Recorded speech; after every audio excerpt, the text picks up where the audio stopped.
Hi, I'm Peter Rao, and welcome back to Counterbalance. Mike Duran is off, I think they say on assignment this week. Actually, don't know where he is, but he is traveling, and so I'm running the podcast by myself.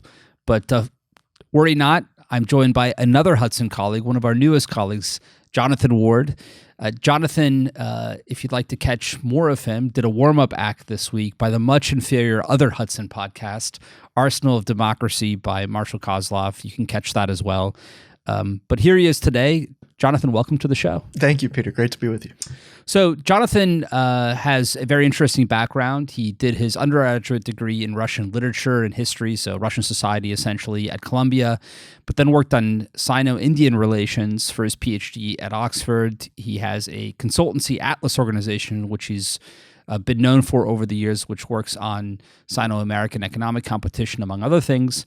And if you're watching this, you'll see prominently displayed here two books, China's Vision of Victory and The Decisive Decade. For those of you who are just listening, you can catch those online and purchase them, China's Vision of Victory and The Decisive Decade. For the most part, while Jonathan really does have a global outlook, at Hudson he'll be working on Sino-American economic competition, Chinese economic strategy, among other things. But maybe if our viewers and listeners who know the Hudson roster relatively well are just getting to know you, Jonathan, where are you from and how did you get interested in international relations? Sure. So, I grew up in the Northeast in New England, sort of just general little parochial New England town, and was very interested in the wider world. I read a lot as a child, and then my parents had a company that taught foreign languages to American kids. So I was one of the test subjects. My sister and I had to do Spanish, she had to do French.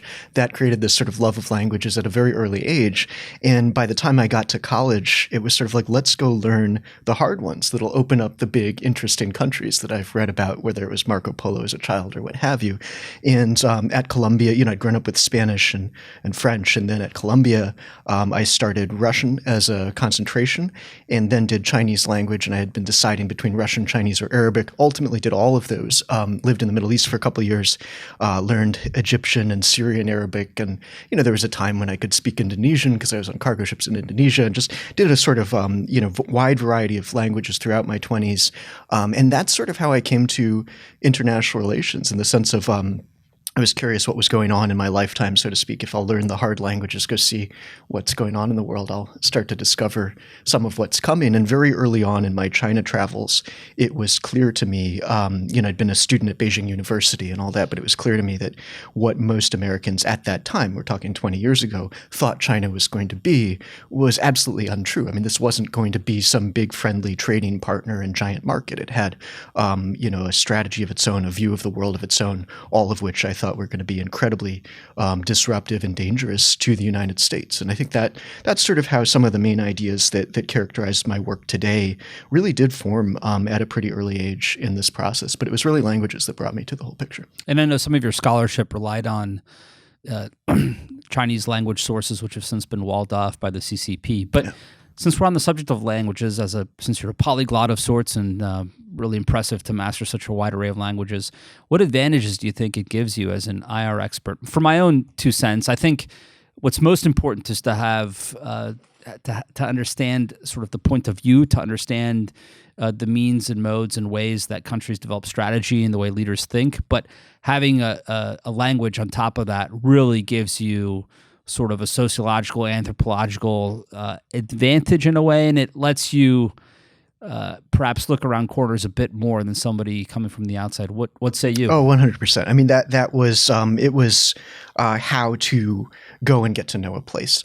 Without that, I think I have no idea what it would have been like. But the ability to travel very widely in China, for example, to travel very widely in Russia, or to go around various regions of the world and actually communicate with regular people that are not living in the big cities, that do not speak English, that really are representing, I think, a much more realistic element of, let's say, the iceberg of a nation state. I mean, for me as a 22-year-old, hitchhiking around Xinjiang and Tibet with truck drivers, hiding from the Chinese military, all the sorts of adventures that one has, would never have been possible in any way, shape, or form without fluency in Chinese.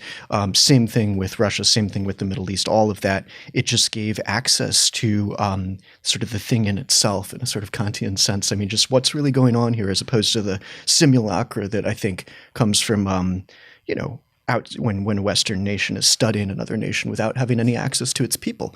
The ability to eat with the people, live with the people, travel with people, hear their views, really foreground the views of regular folks in the countries that, matter to the international picture. I mean, that was what defined my 20s. So languages and travel, very quickly for me became tightly linked. And that's how I started to develop a world sort of view of the world. Well, with China in particular, that strikes me as being a major problem because while the Chinese have many Chinese nationals in the U.S., we have far fewer American nationals in China. Is that true to think that? I mean, I know statistically that's correct, but is it correct to link that to kind of a strategic disadvantage almost in the competition? Well, on one hand, I see what you mean. I mean, yes, we have far fewer people over there, and we're going to have far fewer people. I mean, I think what the sorts of things I was doing in China during my various, sort of long-term periods there would be impossible today. They'd be had certain dangers to them then, but now they would be very, very dangerous and probably unlikely to be, something one would want to do. And, on the other hand, I think we actually did, when it comes to China, benefit from this period of openness. The way I look at it now, the 2000s and maybe the first half of the 2010s were sort of a golden age of travel. I mean, that's over now too. I mean, you can't go to Russia, you can't go to China. There are a lot of things you can't do if you're working on these issues. Very David Cameron-esque of you to use that phrase. Oh, I am not a fan of what he had to do. No, but I mean in terms of actual, just our generation. I mean, you and I are about the same age.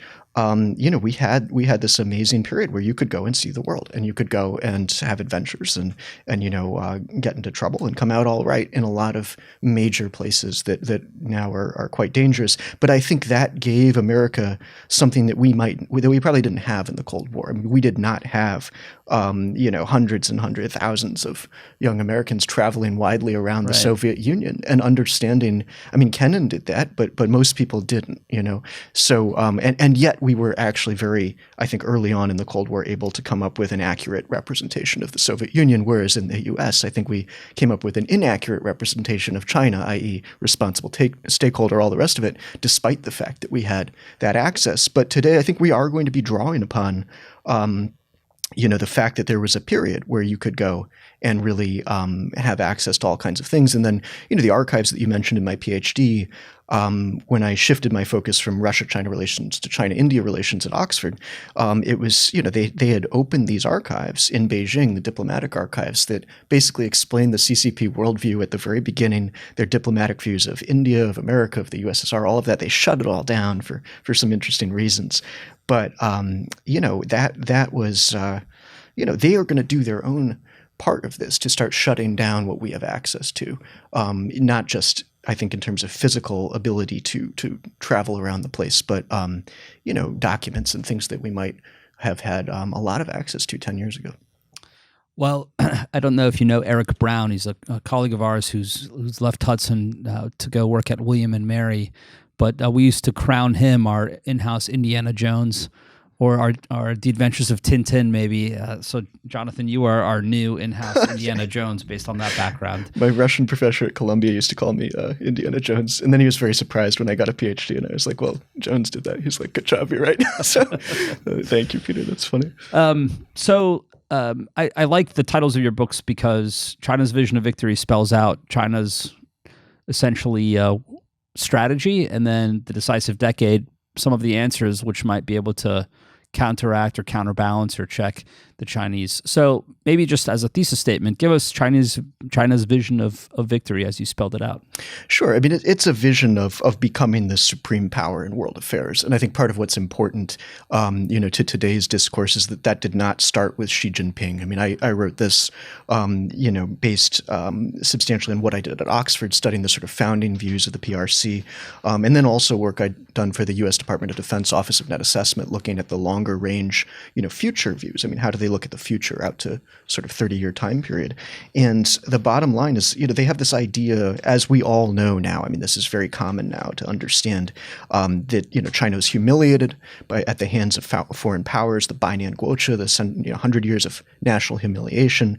Then with the founding of the party, they'd stood up and they were going to return to their rightful place in the world. So we're dealing with that idea, but they've also operationalized that across every piece of geography on planet Earth, every major technology, every every strategic industry, that counts every military system. I mean, it's the most comprehensive, I think, course of strategic action the world may have ever seen. And in some ways, it's just an encyclopedia of power to look at how they are addressing all this. And it results in frankly, I think, a vision of a totalitarian empire that is, in a way, retains the ugliest aspects of what the CCP is from a human rights and sort of values point of view, and then at the same time it operationalizes a global vision of economic and military power. And I don't think we've really fully grasped that this is not exclusively about Taiwan or the first island chain. I mean, they do have, a vision of ultimately intercontinental military power that I think we fail to appreciate. And this is a very deep vision. It's not original to Xi Jinping. In the book, I mentioned that if there were sort of a Mount Rushmore of, the Chinese Communist Party, it would have Sun Yat-sen, it would have Mao Zedong, it would have Deng Xiaoping, and Xi wants to be the fourth man on that. And we don't think of Sun Yat-sen as related to this, but Mao considered himself an heir to Sun Yat-sen. So this goes back even further than the party. It really goes back to the May 4th movement, which my supervisor at Oxford was probably one of the world's top experts on that sort of genesis of modern Chinese nationalism. I was very surprised when I was in Taiwan. I was researching a little bit about Sun Yat-sen, and I saw really glowing, flowery pieces on him in Chinese television, and I didn't realize that he was so revered in the Chinese, as you put it, on the Mount Rushmore of Chinese thought. So to speak. And that is the party vision and version of that. And I think that at this point, you absolutely could and should do, a different historiography which would separate them. But for the party, Mao considered him very important. And I included a quote. I had a lot of quotes in Vision of Victory, many of which hadn't really been translated out of Chinese, but one was a Sun Yat-sen quote.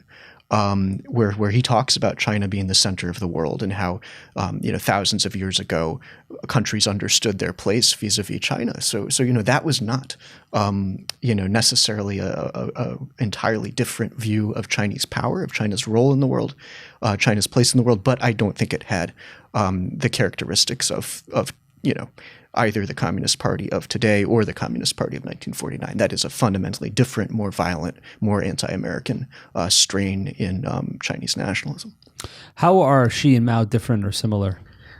Well, Mao did not have a superpower to work with. I mean, he was, in addition to being an individual who's responsible for more deaths than any other individual in human history, 40 million, 50 million of his own people, he initiated wars across the region, I mean, not least of which was the Chinese Civil War that brought them to power and was a multi-million casualty civil war. The next, very next year after the founding of the CCP, war with the United States and Korea, et cetera. I mean, there were really a variety of regional wars under Mao, but there was no economic power. It was still an economic disaster under him, and he probably prolonged that and made it worse in many ways. But today, Xi Jinping has inherited, I think, really the gains that Deng Xiaoping achieved by opening to the West and by essentially creating this massive pipeline between China and America of capital and of technology, and the fact that they were able to sell to the U.S. and use the U.S. market to rise into a superpower. So Xi, I think, takes this global vision of Chinese power that Mao probably didn't have, and different sort of inheritance, so to speak, of genuine global economic power. And he retains, I think, some of the darkest, most violent, let's say, feelings that Mao might have had, that Mao might have recognized. He has not yet acted upon that, though he does talk, and this was one of the key points of China's vision of victory. He talks on a very regular basis about preparing China to fight and win wars. I mean, this is something that now we're starting to talk about. That now we start to think, okay, look, there's Taiwan, we understand that. There's, a few other things that we understand in the West Pacific. But the bottom line is the party always had this vision of fighting violent wars against its enemies for the sake of its own power and for the sake of China's ascendancy. And that vision is not gone. In fact, that vision has been brought back by Xi Jinping. How does a Marxist-Leninist movement like the Chinese Communist Party, which as parenthetical is strikes me as ironic that the CCP likes to lambast foreign interference in their own affairs when they're ideological heirs to Lenin and to Marx, hardly Chinese nationalists. But how does the CCP as a Marxist-Leninist cadre reconcile their ideological foundings with what you just described under Deng, that is, an opening of markets, some market components to them, a pipeline with the West, which is fundamentally liberal democratic in its constitutional organization? Well, there are a few ways to answer that I think matter here, Peter. I mean, one, Mao actually believed that China would surpass the U.S. economically. I mean, neither the Soviets nor the Chinese communists, as I understand it, believed that they would lose, that they had an inferior sort of economic, vision of the world. I mean, they did have an economic vision. I mean, we understand that it didn't work out for the Soviets and that China had to go through open up and reform to correct that. But they actually believed that they would win the long contest. So there are some of those elements. Well, the famous kitchen debate of Khrushchev and Nixon, for example, among others, right? Right. I mean, they believed in their vision. And Mao, I have a quote in Vision of Victory that no one had ever translated to my knowledge, where Mao in the 1950s is saying, we must catch up to America, surpass America. We have 600 million people at the time. They only have 100 million or so. I mean, it's inevitable that we will ultimately surpass them. And he was talking about economics in addition to power. So there's that. The other element is that back when I started studying China as a, graduate student as opposed to a linguist, a traveler, that sort of thing, I remember asking that very question at the beginning. And what someone, reminded me of was, leave aside the Marxist part, what they really are is Leninists, which is a vision of state power that is essentially unmitigated, not counterbalanced, so to speak, by any other force, that they are the dominant prevailing force in a state system, and that's the main thing. And as for Marxism, I mean, Xi Jinping today, I think, they do talk about that. I mean, on one hand, the symbolism of the party. I mean, if you look at any sort of major event or what have you, all the communist symbols are still there. But I think at this point that basically just symbolizes the party power. And finally, there's the element of 有中国特色的, which has Chinese characteristics. This is not just Marxist-Leninism. It's Marxist-Leninism with Chinese characteristics. So they've added their own piece onto that. So when you have Deng Xiaoping very famously saying it doesn't matter if a cat is black or white as long as it catches mice. I mean, he was speaking to the fact that, look, I've seen that this doesn't work, but we're still going to retain elements of party supremacy. Let's not forget Deng is the one who sent in the tanks to Tiananmen Square, for all those that pretend he was some kind of wonderful figure. But to open up economically, I think is something that they account for in their own sort of framings of ideology. In the debate over China's current position and economic trajectory, there are, in vast simplified terms, two camps.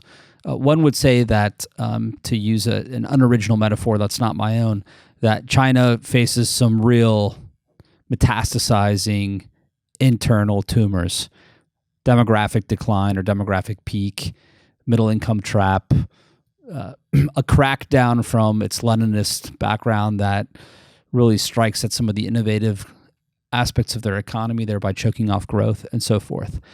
Another camp, which I think is very much so in vogue in Beijing, views China more as a bodybuilder with a cold. So this is a passing phase. It's something they'll overcome. And they're too muscular, too big, and too impressive to really be slowed down by what is a seasonal allergy or a seasonal problem. Which of those arguments in your mind carries the day, or are those not the categories by which we should be analyzing China's current economic position? Yeah, look, I think it's more complex than that, because at the end of the day, this is going to be, it's a country that on the one hand is going to go through a major housing crisis. Whether or not that becomes a financial crisis is, to me, the most important and interesting question. Okay. It's a country that is still growing according to not only its own statistics, which, shouldn't be believed, but according to World Bank, major investment banks, et cetera. It's a country that comes out of apparently nowhere from most people's perspective to dominate the electric vehicle market or the electric battery market. I mean, if you look at the work report from the March sort of meeting where Li Chang lays out all the key strategic industries. The prime minister, right? Li Chang is the premier, so he basically is in charge of economic strategy. It used to be Li Keqiang.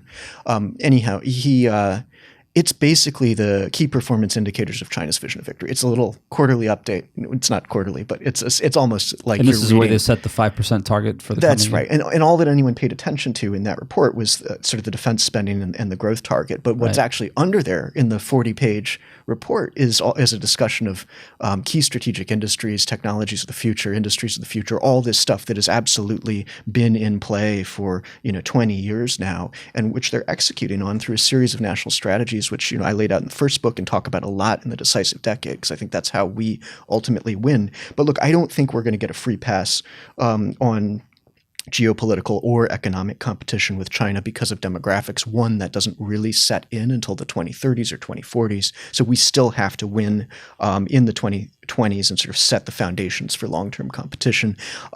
Two, I think their capacity to through world trade, which we're not in any serious way acting upon as a countervailing force, to commercialize stolen technology, to dominate key strategic industries. I mean, shipbuilding is something that has been in the playbook for in the 90s. They said we're going to go out and dominate shipbuilding, and now the Wall Street Journal, China's shipyards are prepared for war, America's are not, et cetera. I mean, we're going to experience solar that. panels, you name it. Solar panels, steel, a lot of take the whole critical minerals element where, it's a long list, and I've written about that a ton in the new one, but, we're going to continue to be quote unquote surprised by that, I think, at an increasing pace, both economically and geopolitically throughout this decade until we take more fundamental action. And I don't think demographics is going to change that in our stead. Well, that's a nice transition. So we've now gone over China's state, China's vision of victory, where China stands.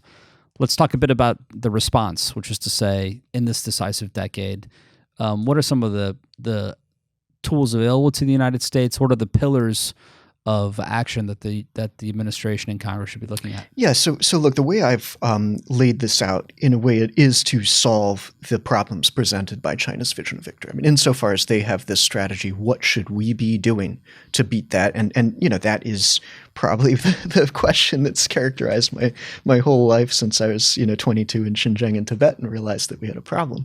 The bottom line to me is it's about retaining and guaranteeing America's main advantages in this contest. I mean, what we did by bringing China into the international economic system, by sort of having this unmitigated engagement strategy, is we turned them from an agrarian nation with heavy industry into, essentially an economic superpower. And I think there's no disputing that. And I just add as a plug before we go any further, and I think in the year 2000, Tom Duesterberg, our colleague here, who also is working on some of China's structural problems in the housing market and whether or not it will turn into financial crisis. He's also been a guest on Counterbalance, had a piece in the Wall Street Journal when everyone was for Chinese accession to the World Trade Organization, arguing that this would be a severe mistake that will come back to haunt us, which of course I think has proven prophetic. But go ahead. Yeah, well, and there was a good debate about that at the time. I mean, there really was. I think it was a much more substantive debate than people remember. I mean, if you look at congressional records and even presidential speeches, I mean, Steve Forbes was against it. And, right, sure. Who remembers that? Yeah. Good for him. I doubt Ross Perot is for China's accession. Well, right. And at the same time, I mean, we had this ultimately failed, sort of doomed to fail strategy of let's engage with them, create a responsible stakeholder. And meanwhile, they had China's vision of victory. They had this idea of surpassing us, turning that into economic and military power and becoming the supreme power in the 21st century, essentially. So we played right into that. I think it takes two to tango. I mean, both sides, I think we can trace the problem to both sides. But fundamentally, what America still has, we're still the largest economy. We're still, really the economic superpower that should prevail if we're serious. We are the superior military. We do have a superior diplomatic position worldwide as of, certainly as of the writing of China's vision of victory. And that continues today. And we obviously have the power of our values and ideas insofar as we're willing and able to express all that and sort of mobilize that correctly.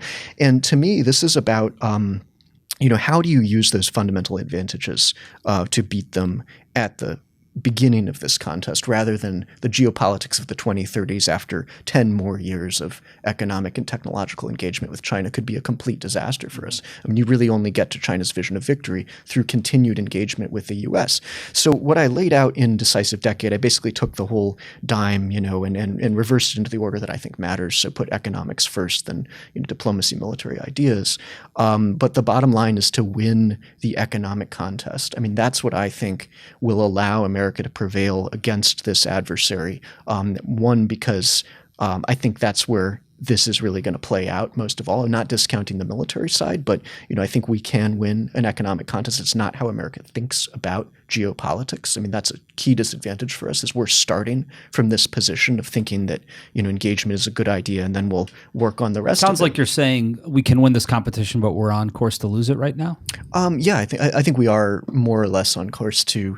Let's put it this way: we're on course for this to be, I think, an overwhelming situation in which we may prevail, perhaps, but one where we have given away most of what we should have kept in order to do this peacefully, successfully, and from a position of strength.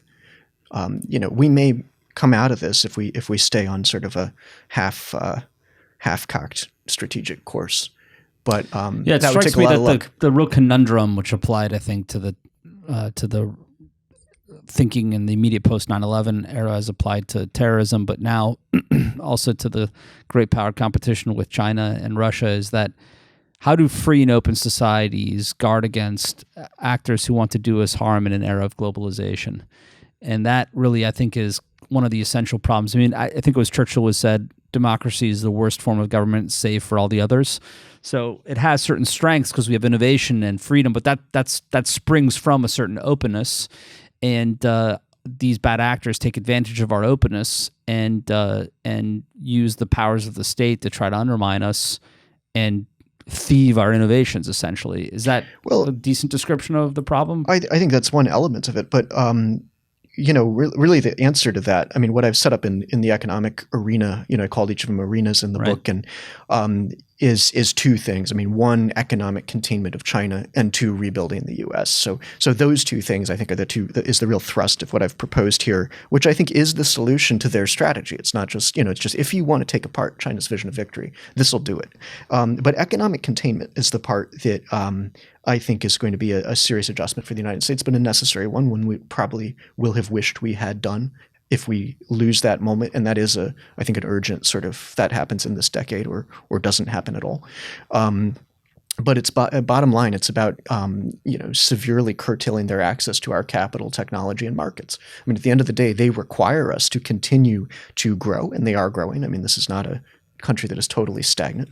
They require our companies and the participation of our companies in their markets in order to have access to technology. And then, they want to commercialize all this around the world, not just to the United States, but to the broader global economy. And yet, you take the U.S. alliance system alone, and it's 50% of global GDP. I mean, we have an overwhelming position here, and I made that point in both of these books, that, it's really the economy that we built, but we brought them in. And that's what we have to do. We have to look at starting to close them off, I think, when it comes to markets, technology, and capital. If you get those three things done in a meaningful way, and I'm not talking about, small garden, high fence, which I think is not even close to an appreciation of what this problem actually is. I mean, we're talking about at least a dozen key industries that have already just been identified in their own strategic documents. Forget what we want to do. But bottom line, I think our exposure to China is not as severe as we might believe, and at the same time, our importance to their strategy is enormous. But we have to do this stuff as an alliance system. I mean, somebody the other day was saying, we now have to explain to America why we have a strategic interest in Europe. I mean, it's like, I did my PhD over there. I get it. It's sort of intuitive. You've been a leader on this issue. I mean, this is something where, we're going to need our allies. We're going to need the other major economies of the world to come together and basically run the economic containment toolkit against this adversary. Then we're going to have a chance to win this thing in a way that will be so much better than what it'll look like if we keep on doing engagement and hoping for the best and maybe hedging a bit. I couldn't agree more. Let's pursue that theme of partnerships, but not ours, China's. How do you read China's relationship with Russia? What are its constituent parts? How real is it? How enduring and deep? What's your analysis of Beijing-Moscow axis? Yeah, I think the axis is the right way to characterize this. And, as someone who speaks both languages and nearly did my PhD in the role of Russian and Chinese nationalism in the Sino-Soviet split, it's, looking at some of the key forces here back in the past. But I think we underrate this because of history. I mean, we tend to think, oh, look, they split up in the past and therefore it'll happen again. And I think we sort of should take it much more seriously. I mean, they're becoming a combined adversary, and I think that's it is in some ways similar to the 1950s sort of Sino-Soviet relationship, where of course Mao was the junior partner, and yet all the action was happening in Asia. I mean, Stalin said to one of the Politburo members at the time, I'm going to take care of Europe. You're going to take care of Asia. That's the nature of our bargain. And the next thing we had was the Korean War, where Mao Zedong, with some Soviet backing, was fighting the United Nations, led by the United States and the Korean Peninsula. So I think we're having this similar effect, where the secondary theater is becoming the place of kinetic action, whereas the primary theater, where the real adversary is that has not yet happened in this case. And do you think that's coincidence or structural? Because it is the secondary theater, it's the one that's most likely to light. I think that is an open question for this period. I think back then we really did have deterrence figured out somewhat early on. We had a nuclear advantage, let's say during the period of the Korean War. I mean, we were the ones with real nuclear capability, and the Soviets were still building that. So there are different elements, but I think the Chinese had no nuclear weapons. No, not at that time.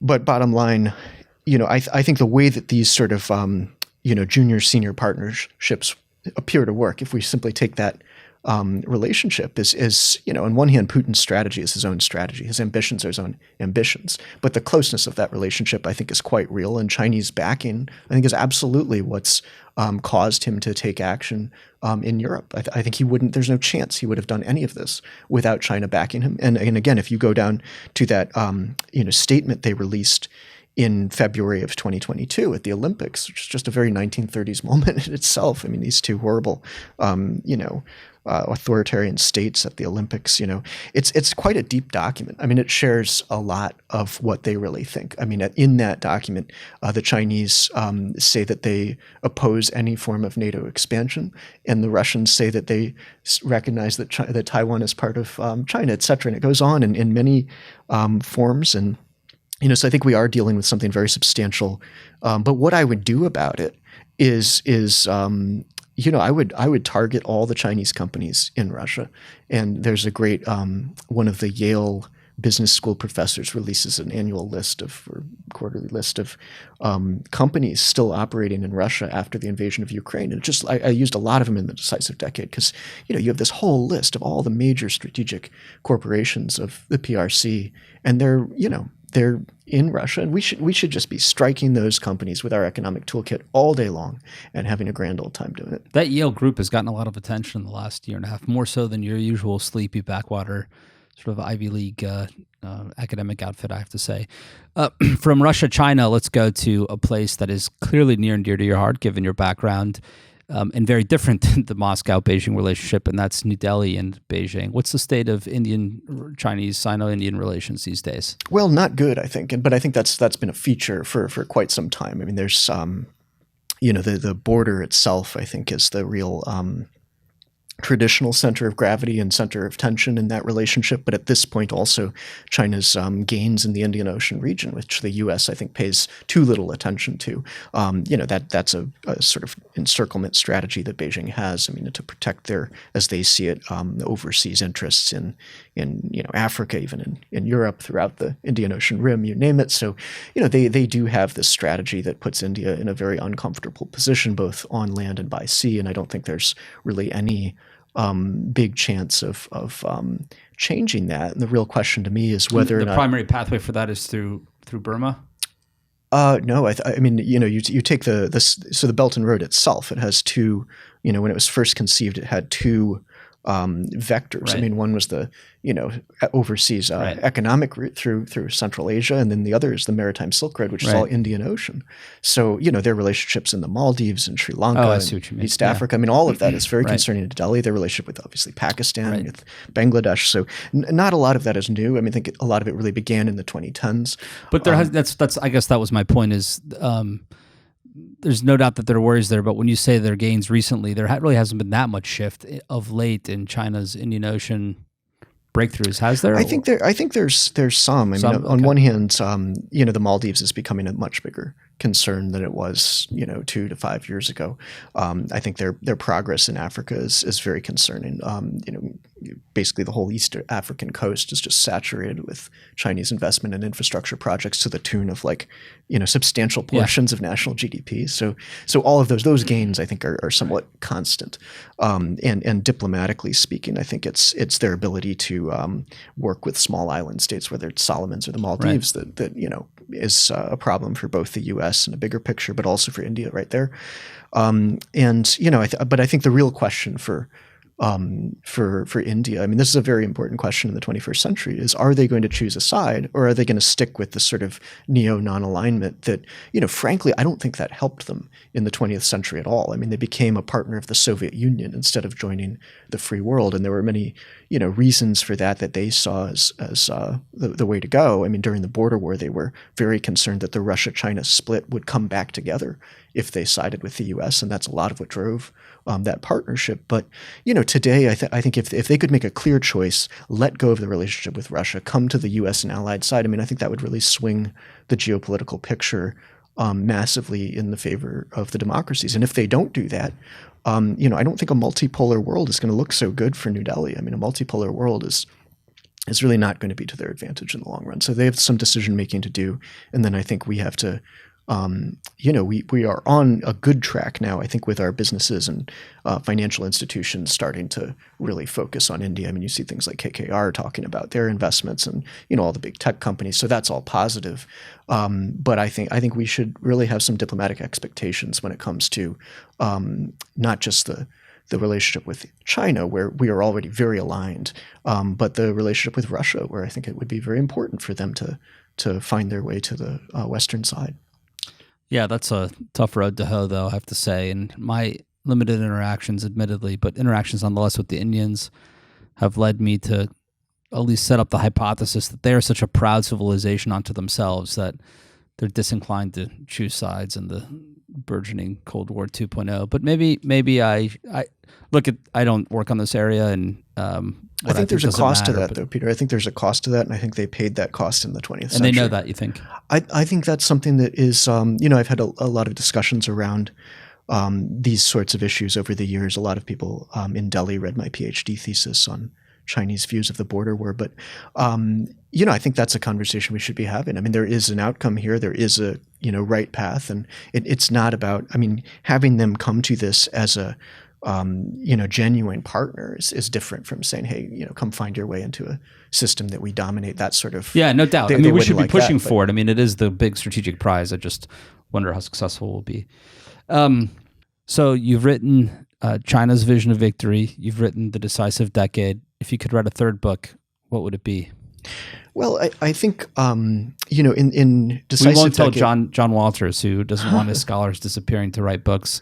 Oh, no worries. For 6 to 9 months. I agree with aside that. from John, for whom we'll cut this part, if you were to write a third book, what would it be? If I think that, to me, in my second book, in The Decisive Decade, H.R. McMaster wrote the foreword to the book, and I asked him to address it to the business leaders of the free world, and he did that, and he did a beautiful job just saying, hey, look, this is what it is. Ward's basically saying this is an economic contest and you matter. And I think this, what really counts now is how our C-suites and boards in America and around the sort of free world major economies look at this problem set. So, to me, the sort of nexus between business and national security and grand strategy is very important. I may go in that direction. And I think the other question is, frankly, like, if we don't get this right, I don't think we get some extended peace. I think we get an absolute disaster in the Pacific. So I think the thing I would be most interested in next, if you do not do economic containment, if you do not use the Decisive Decade, then the question is, how do we win the war?